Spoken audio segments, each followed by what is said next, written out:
Hello guys, आज हम लोग पढ़ने वाले हैं क्लास 7th का चैप्टर 6 जिसका नाम है फिजिकल एंड केमिकल चेंज। तो लेट्स स्टार्ट। तो आज हम लोग इसका नोट्स पढ़ने वाले हैं। तो आज हम लोग नोट्स में शुरुआत पढ़ते हैं changes in surrounding. Changes in surrounding मतलब कि हमारे चारों तरफ में क्या चेंजेस हो रहे हैं। जैसे कि पहला है स्ट्रेचिंग ऑफ रबर। रबर जब घिसते हैं तो उसे छोड़ते हैं, ये एक स्ट्रेचिंग ऑफ रबर एक एग्जाम्पल हुआ। Second, making a sugar solution. अगर पानी ले और उसमें चीनी मिला दें तो वो एक शुगर सॉल्यूशन हो गया, ये भी एक एग्जाम्पल है एक चेंज का। और फिर तीसरा नंबर है setting curd from milk. Setting curd from milk मतलब दूध से दही जमाना, ये भी एक एग्जाम्पल है हमारे चेंज का। ऐसे ही बहुत सारे चेंज होते हैं। ठीक, तो अब हम लोग पढ़ते हैं टाइप्स ऑफ चेंजेस, मतलब कि चेंज कितने प्रकार के होते हैं। तो एक होता है फिजिकल चेंज एंड दूसरा होता है केमिकल चेंज। अब फिजिकल चेंज और केमिकल चेंज ये दोनों चेंज है और इन दोनों के बारे में अभी हम लोग पढ़ते हैं। तो जैसे सबसे पहले हम लोग पढ़ते हैं फिजिकल चेंज।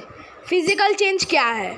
तो फिजिकल चेंज का मतलब होता है those changes in which physical properties such as size, colour, shape and state of an object is changed, it is called physical change.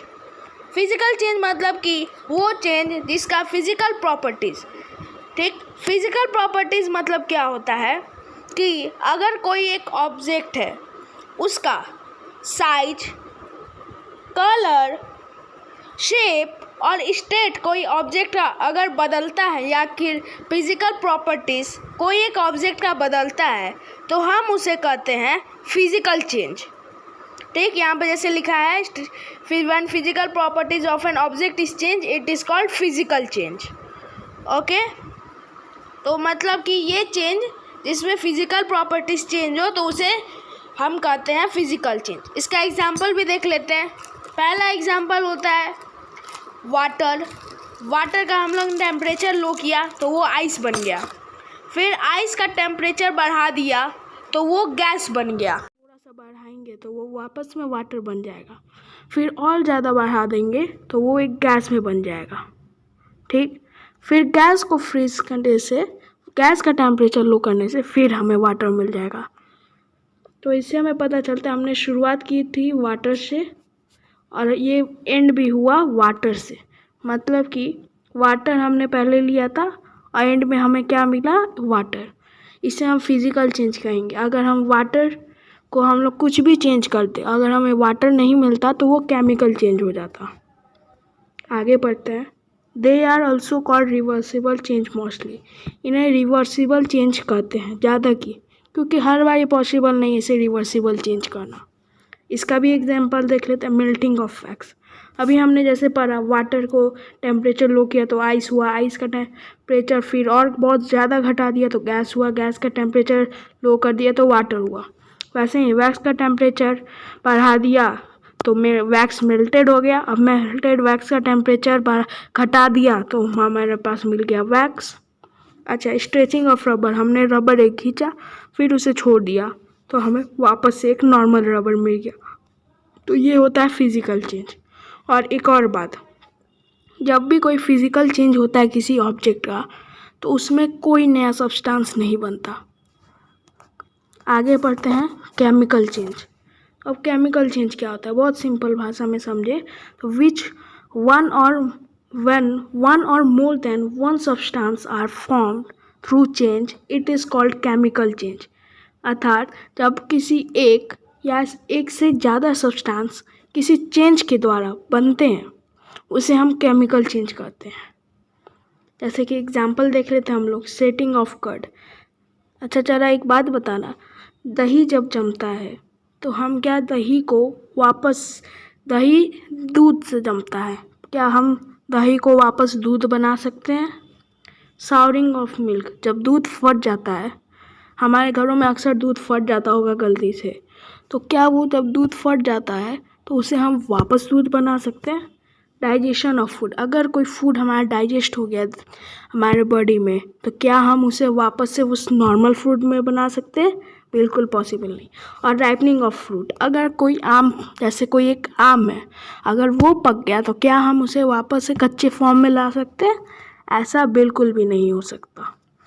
तो इसे हम कहते हैं केमिकल रिएक्शन भी कहते हैं। इस केमिकल चेंज को हम केमिकल रिएक्शन भी कहते हैं। अब जैसे यहाँ पे दही जमा, तो दूध से एक और नया सब्सटेंस बनाना दही, फिर मिल्क फटा तो मिल्क से एक नया सब्सटेंस बना, digestion of food, ripening of fruit, तो वैसे ही उस चेंज से एक नया सब्सटेंस बन रहा है। ठीक, अब इसको हम केमिकल रिएक्शन भी कहते हैं। इसका मतलब है कि हम उसे केमिकल रिएक्शन भी कहते हैं। केमिकल चेंज को हम केमिकल रिएक्शन भी कहते हैं। तो क्वेश्चन आएगा केमिकल रिएक्शन किसे कहते हैं? Chemical change is also called chemical reaction. अगला टॉपिक हमारा रस्टिंग। रस्टिंग क्या होता है? तुमने असल में देखा होगा कि जैसे कोई लोहा होता है उसमें जंग लग जाता है तो उसे हम रस्टिंग कहते हैं। तो उसका प्रॉपर डिफिनेशन ऐसे होगा, a brownish substance that is mainly attached to iron or other substances is called rust and its process is called rusting। मतलब कि एक ब्राउन जैसा सब्सटेंस जो कि ज़्यादातर आयरन में या किसी दूसरे सब्सटेंस में भी लग सकता है, जरूरी नहीं कि आयरन में ही लगे, तो उसे रस्ट कहते हैं। रस्ट मतलब कि जंग, और उस प्रोसेस से, जिस प्रोसेस से वो लग रहा है उस पर, उससे हम कहते हैं रस्टिंग। तो रस्टिंग किसे कहते हैं?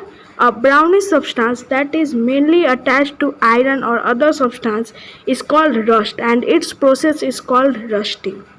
ठीक, अब जैसे example, and very old iron, एक बहुत पुराना आयरन होगा तो देखना उस पर पीले पीले सब्सटेंस लग गए होंगे, अजीब से लगते हैं, उसे हम जंग कहते हैं ज़्यादा की, तो उसे ही हम रस्टिंग कहते हैं। अगला देखते हैं, अगला है गैल्वेनाइजेशन। ये क्या होता है? तो हम लोग पढ़ते हैं। तो इसका डिफिनेशन है सीधा साधा, the process in which a layer of zinc get deposited on iron is called galvanization. तो जो प्रोसेस होता है, एक प्रोसेस होता है जिसमें जो जिंक का कुछ लेयर्स होते हैं वो आयरन में डिपॉजिट हो जाते हैं। ठीक, तो जब जो जिंक लेयर्स आयरन में डिपॉजिट हो जाते हैं तो उन्हें हम गैल्वेनाइजेशन कहते हैं। उस प्रोसेस को हम गैल्वेनाइजेशन कहते हैं। ठीक है, ये हम लोगों ने बहुत बार देखा होगा जब जिंक डिपॉजिट हो जाता है आयरन में। ठीक, अब दूसरा टॉपिक देखो तुम, तो वो होता है क्रिस्टलाइजेशन। अब ये क्रिस्टलाइजेशन क्या चीज़ है? अच्छा चलो जानते हैं। When a substance is filtered, we can find some crystal of it. This process is called crystallization. जब कोई सब्सटेंस, अगर उसको हम फिल्टर करते हैं या छानते हैं तो हमें मिलेगा क्रिस्टल उसका। ठीक, और उसे कहते हैं क्रिस्टलाइजेशन।